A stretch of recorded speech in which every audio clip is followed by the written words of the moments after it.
আসসালামু আলাইকুম ভিউয়ার্স, কেমন আছেন সবাই?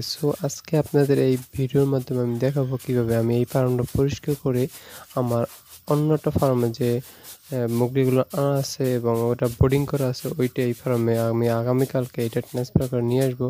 আপনাদের এই ফার্ম কীভাবে পরিষ্কার করতে হয়, চারো সাইড কীভাবে পরিষ্কার করতে হয় এবং প্লট কীভাবে ঝাড়ু দিতে হয়, আপনাদের বিস্তারিত আপনাদের মাঝখানে তুলে ধরবো ইনশাল্লাহ। সবাই আমার সাথেই থাকুন।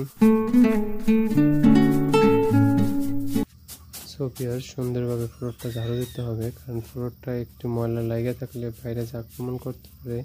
তাই আমি সুন্দরভাবে এবং খুবই গোছালোভাবে এই ফ্লোরটা ঝাড়ু দেবো, জানি কোথাও কোনো জীবাণু ময়লা না থাকে। আমি জীবাণু থাইকে যায়, তারপর আমি দেখব কিভাবে ভালো একটা পরিষ্কার পরিচ্ছন্নভাবে ঘরটা তৈরি করতে পারি। এখন আপনারা আমার পাশেই থাকুন। আর যারা আমার চ্যানেলটি সাবস্ক্রাইব করেন না, প্লিজ সাবস্ক্রাইব করে আমার পাশে থাকুন। আপনাদের আমি ফার্ম বা পোলট্রি সেক্টরে যত আপডেট ভিডিও, সুন্দর সুন্দর ভিডিও আপনাদের মাঝখানে আমি তুলে ধরতে পারবো, যদি আপনারা সাবস্ক্রাইব করে আমাকে উৎসাহিত করেন।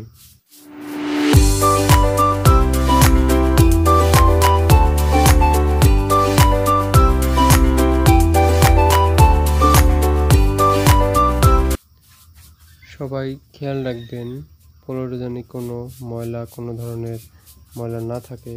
আপনারা সবাই আমার মতন এরকম ঝাড়ু দিয়ে বাচ্চা তুলবেন না, কারণ সমস্যা হতে পারে।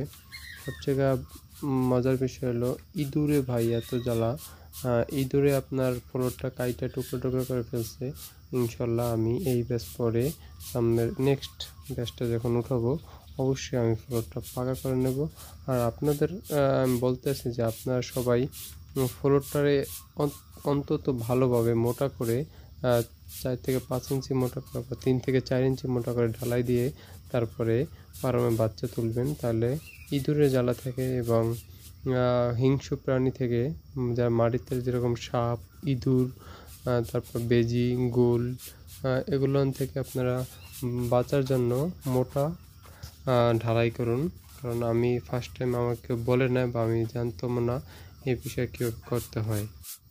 আমার এক সাইড ঝাড়ু দেওয়ার পরে আমি অন্য সাইড ধরেছি ঘরে, কারণ আমি ক্যামেরাটা মাঝ বরাবর ফিট করেছিলাম। এখন আমি আমার এই ফার্মের পুরো ময়লা মাখা পাত্রগুলো বের করে রাখবো, কারণ এগুলোর ভিতরে ময়লা গেলে ধুতে অনেক কষ্ট হয়। আমি এগুলো সব বের করে রাখবো। এখানে চালের উপরের আমার অর্ধেক চাল দেওয়া টিনের, আর অর্ধেক হইলো আপনার কাগজের চালটা অনেকটা নষ্ট হয়ে গেছে, যেখানে ওখানে আলো দেখায় অনেকটা, যেন উপরে কিছুই নেই।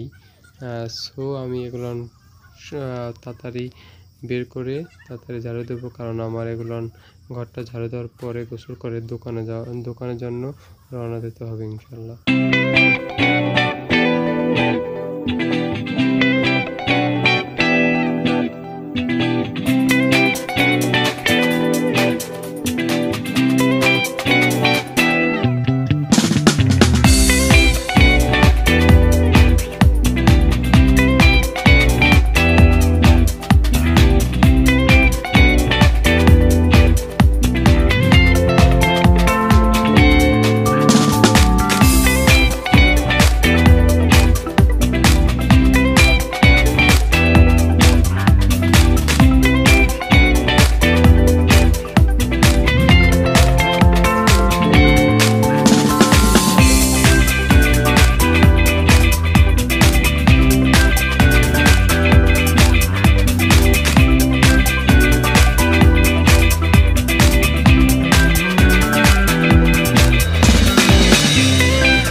প্রিয় ভিউয়ার্স, আমি এই সাইডটাকে খুবই সুন্দরভাবে ভালোভাবে ঝাড়ু দিয়ে নেব, জানি কোনো ময়লা না থাকে উপর সাইডে, নিচের সাইডে।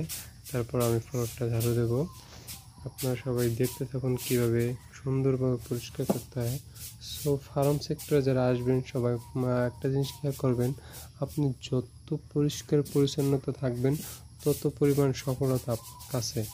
ভাই, সবথেকে বড় বিষয় হলো আপনাদের বাসার যেটা বাচ্চা হয় ওইটা কীভাবে যত্ন করতে হয় আপনারা অবশ্যই জানেন।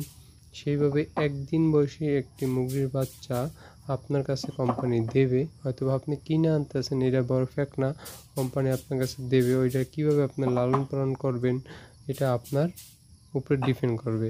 তার মানে আপনার যত জীবাণু থেকে দূরে। সো সবাই সতর্কভাবে মুরগি পালন করবেন। কারো ভুল হয় না জানি, ডাক্তারের পরামর্শ নেবেন কীভাবে মুরগি পালন করতে হয়, অভিজ্ঞতা লোক থেকে পরামর্শ নেবেন কীভাবে আপনারা ঘর তৈরি করবেন এবং ঘর কীভাবে জীবাণুতে মুক্ত রাখবেন। সবাই বেশি বেশি করে ভালোভাবে মুরগি পালন করবেন। আসসালামু আলাইকুম।